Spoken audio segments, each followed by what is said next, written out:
PunchPod in stereo. Every week, PunchPod brings you live stand-up comedy from Seattle. And now, episode 8. Yeah, I turned 38 this year, and it's crazy. Like, I don't know, like, things have changed so much now when I'm looking back. When I was in college, if I want to date someone, it took me 3 weeks just to find out if they're single. Now, you go on Facebook, and it's like you got a rap sheet. Oh, I see you're single, you enjoy volleyball, you have 2 sisters, and according to your pictures, you're kind of a hoe. Would you like to go out? And even protesting. When I was in college, we stormed the dean's office about everything. We got mad at authority. We rioted in LA. We marched on Washington. Now we occupy. How inconvenient. We occupy until it gets cold. Only in America do you have seasonal civil disobedience disorder. I'm old.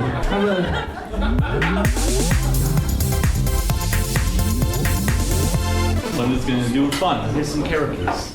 This would be Chewbacca before his addiction to cigarettes. He's had a tough time, guys.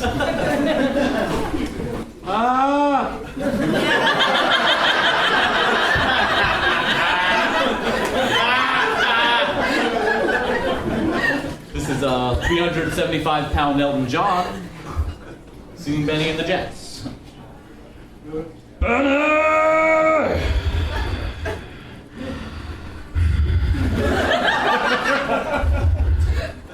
All right. One more. This is good. This is the sexy philosopher. Like my women, like my coffee. And that the coffee is but a vessel for the creamer.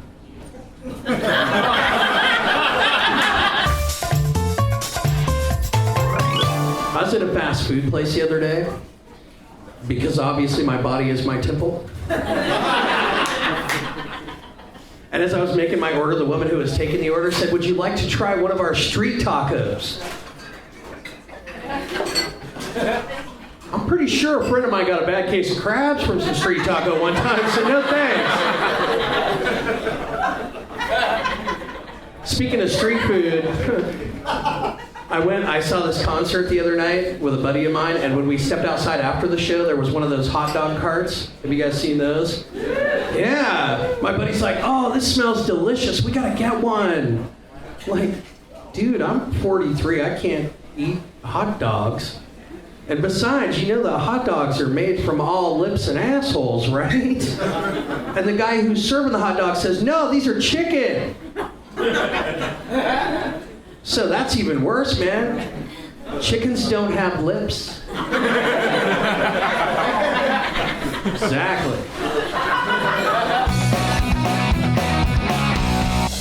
And you learn important lessons when you're a kid like that. Like when the priest came up to me and he asked me, "What did you learn from communion?" And I said, "Too much Jesus makes daddy fall down." I saw a sign on the side of the road. It said, "If you didn't make $20,000 last month, call." And it was written in Sharpie, so I had my doubts. So I called. The guy who answered said, "Yeah, me neither."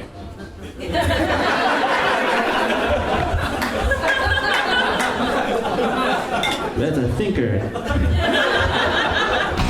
I'm originally from Los Angeles, and a lot of people in LA get plastic surgery. They're very visually conscious. A lot of nose jobs, boob jobs, all that good stuff. Almost all the celebrities have had work done. And I was thinking about that, man. I was trying to figure out which celebrities have had the most plastic surgery. And I think it's got to be between Joan Rivers and the late Michael Jackson. And look, I'm not saying Michael Jackson had more, you guys. But I was in LA for his funeral, and during the cremation, it smelled like Toys R Us was on fire. Yeah, it was bad. There was smoke billowing out of the back of the funeral parlor. At first the smoke was black, then it gradually turned white. It was very strange.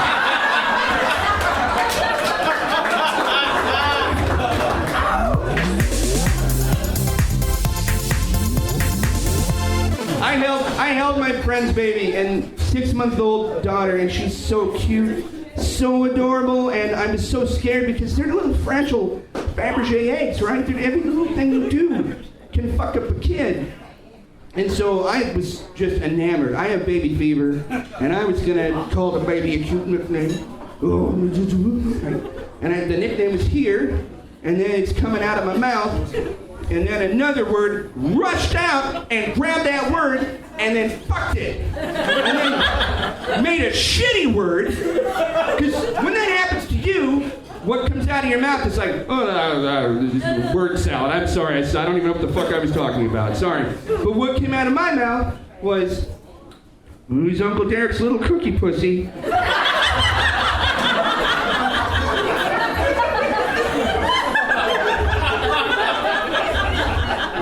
Here's your baby back.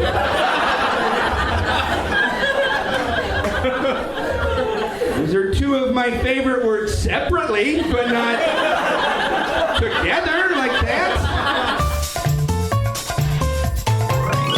Oh, I was reading recently that the U.S. is in debt. Yeah. No, we're in debt over $15 trillion. $15 trillion. That is a lot of money. But I don't want any of you to worry, because I figured out a way to get us completely debt-free overnight. Overnight? Wow, Evan. You must be like the smartest man in the world. Yeah, maybe. Thank you. But that's not important. Back to the matter at hand. How do we get completely debt-free overnight? It's actually pretty simple. What we're going to do is come together as a country, really draw a line in the sand, and take the South, like the whole American South, and just sell it to China. Hear me out. None of us like the South anyway, right? It's just dead. It's just dead weight. Sell it to China. They need the space. Right? As soon as we sell it to them, something like 15 trillion, all the debt is gone. With the debt goes most of the racism in this country. And as soon as it becomes China, we all now have an oriental vacation within driving distance. Yes, how great does that sound? Have a lousy week at work, who fucking cares? Right up the bro's head down to China for the weekend. Punchpaw is recorded live at Punchline Fridays and Tuesdays in Seattle. Tonight's episode starred Silas Lindenstein, Albert Kirshner, Rick Taylor, Marcus Absher, Scott Lossy, James Milton, Derek Sheen, and Evan Morrison. This has been Punchpod. Find more at www.punchlinefridays.com. And thanks for listening. I'm your announcer, Wilma Fingerdew.